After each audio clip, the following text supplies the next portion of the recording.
Hello everybody, welcome to Grade 12 Paper 1 Winter School.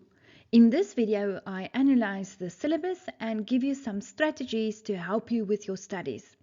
I also discuss the November 2020 Paper 1 question 4 in full, and I take you through the explanations as well as how the examiners mark and where marks are allocated. Question 4 and 5 deal with functions. As you can see from the syllabus, 35 out of the 150 marks are devoted to functions. Here, I cannot emphasize the grade 11 work enough. You must know everything about a straight line, hyperbolas, parabolas, and the exponential function, which forms the basis of the grade 12 logarithmic function. Now this question counts 23 out of 150 and is about 15.3% of the paper. Let's look at the question. Now on 4.1 it's very clear that it was given that there is a hyperbola. And then look at all the theory you must know. There's the asymptote of the hyperbola. 4.1.2, the axis of symmetry, and intercepts with axis. That's all grade 11 work. Then on 4.2, there you find a parabola and a straight line, grade 11 work. And then all the questions here you will find in the grade 11 syllabus. And then it's only here on number 2.5 where they mention inverse and again inverse. So let's look at the question. 4.1, h of x is minus 3 over x minus 1 plus 2. 4.1.1, write down the equations of the asymptotes of h. Now, first of all, we find the horizontal asymptote, and that one is this number over there, and it is the equation y is equal to 2. And then for the vertical asymptote, you will zoom in on this one and you will say x minus 1 is 0, therefore x is equal to 1. And that is your vertical asymptote for 2 marks. 4.1.2, determine the equation of the axis of symmetry of h that has a negative gradient. So what we already know is this is the horizontal asymptote y is equal to 2, and this is the vertical asymptote, the line x is equal to 1. Therefore, we are looking for that line's equation, and it has a point there, and the point is the point 1, 2 from the two asymptotes there. Right, we start with y is mx plus c. Y is mx plus c, but we know that the gradient is negative 1 because of the axis of symmetry that has a negative gradient. And then we're going to substitute our only point, the point 1, 2 that came from the two asymptotes. Into x's place we substitute 1 and y's place we substitute 2. We solve for c, we get c is 3. Therefore, the equation is y is minus x plus 3. And where's your 2 marks? Gradient and c's value. 4.1.3, sketch the graph of h showing the asymptotes and the intercepts with the axes.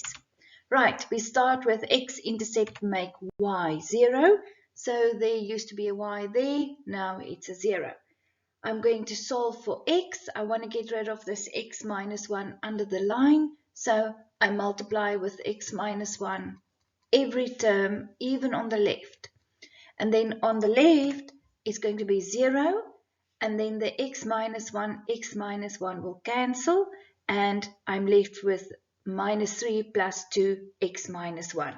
And then in the next step, I'm going to multiply in that 2 and then I'm going to take the minus 2 to the other side. It turns into plus 2. I add with the 3 and I solve x. X is 2.5.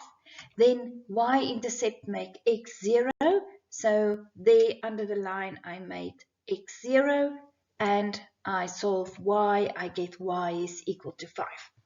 For the sketch, this green line is the line y is equal to 2. This green line, the asymptote is x is equal to 1. And then my y-intercept is 5, and the graph is doing that. And my x-intercept is 2.5. My graph is doing that. So there's your y-intercept 5. There's your x-intercept 2.5. And then where's the marks? The marks are the x-intercept, y-intercept, and then the shape of your graph and the fact that your graph does not cut the asymptotes. 4 marks. 4.2. The graphs of f of x is half x plus 5 squared minus 8 and g of x is half x plus 9 over 2 are sketched below. A is the turning point of f. The axis of symmetry of f intersects the x-axis at E and the line G at the point D, M, N. C is the y-intercept of f and G. 4.2.1, write down the coordinates of A. So what is happening at A, that is the turning point. And if you look at your graph, it's in the form y is a x minus p squared plus q. And then that p and q's values, they will be your turning point. Just remember, inside the bracket it's x plus 5, so this is going to be a -5, -8 for 2 marks. 4.2.2, write down the range of f. So a graph's range, you always read from the y of the turning point upwards, and we know that the turning point's y is -8. So how do you write that in maths? Is y is an element -8 up to infinity for 1 mark. 4.2.3, calculate the values of m and n. So what we do know is there at point E, the x is -5 because it's the x of the turning point. So m's value is -5.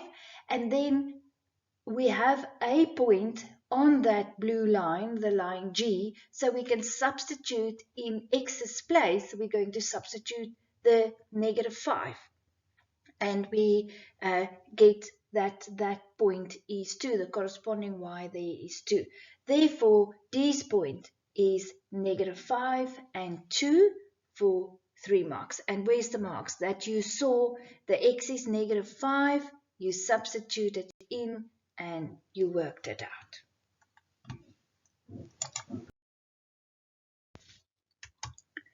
(4.2.4) Calculate the area of OCDE.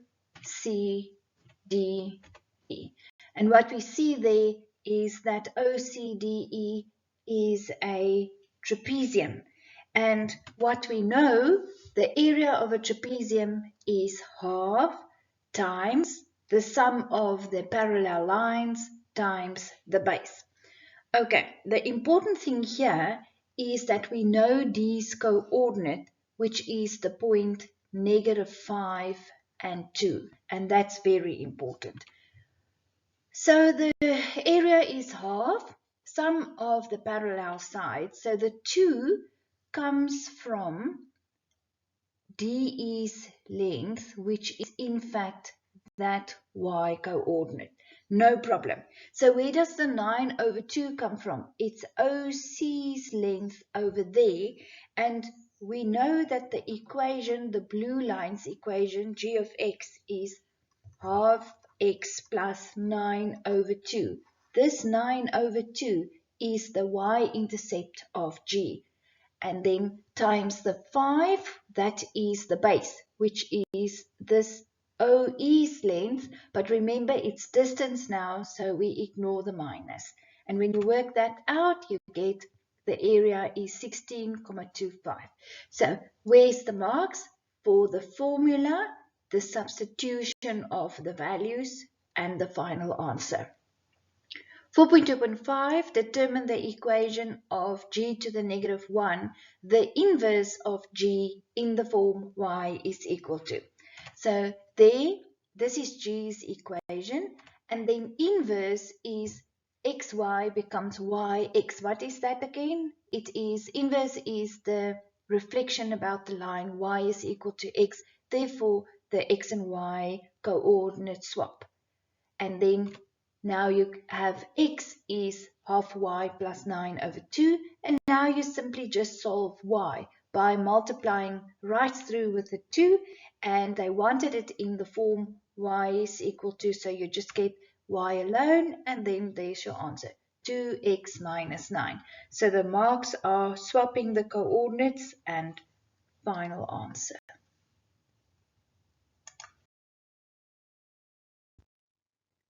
(4.2.6) If h of x is g to the negative 1x plus k is a tangent to f, determine the coordinates of the point of contact between h and f. Right, we start with f of x, and now we're going to find the derivative of f of x. Why? Because when you find the derivative, you find the gradient of the tangent to the function. But your problem is you cannot find the derivative if there's brackets. So first I need to multiply out all the brackets. Now that I've got that equation, I can find the derivative f dash x. And how do you find the derivative?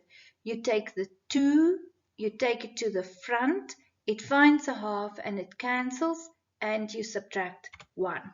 And on this 5x term, there's an invisible 1. You take it to the front, it multiplies with the 5, you subtract 1. 1 minus 1 is 0, anything to the 0 is 1, and the derivative of a constant is 0. So there, this one is your gradient. Then h of x on top there is equal to g to the negative 1x plus k. That's your new equation.